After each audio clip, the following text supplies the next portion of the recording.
يلا حيهم، وصفتي لهذا اليوم كيفية عمل موكا على طريقتي بأبسط وألذ طريقة.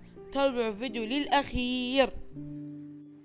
لتحضير الموكا نحتاج إلى كوبين حليب، خاشوقتين كاكاو، خاشوقة سكر، وخاشوقتين نسكافيه. وبعدين نضع ظرف شانتيه، هذا طبعا 75 غرام. وبعدين نضع 4 قطع آيس كريم، هذا طبعا هاي آيس كريم ساندويتش مو آيس كريم، انتو كيفكم على أي نوعية. وبعدين نخلطه جيدا. هذا هو الشكل النهائي.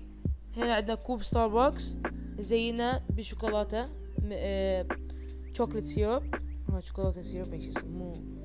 وبعدين نضع 3 قطع ثلج او كيفكم انتو حسب كم قطعة تبون. وبعدين نضع الخليط اللي سويناه ونحط عليه كريمة وبسكت، وبعدين نحط عليه موطة فوقه. وطبعا صار نهاية الفيديو. ان شاء الله يعجبكم الموكا، ولا تنسوا الاشتراك في الفيديو، تفعيل جرس الاشتراك، لايك وشير. في امان الله وعوافي عالقلب.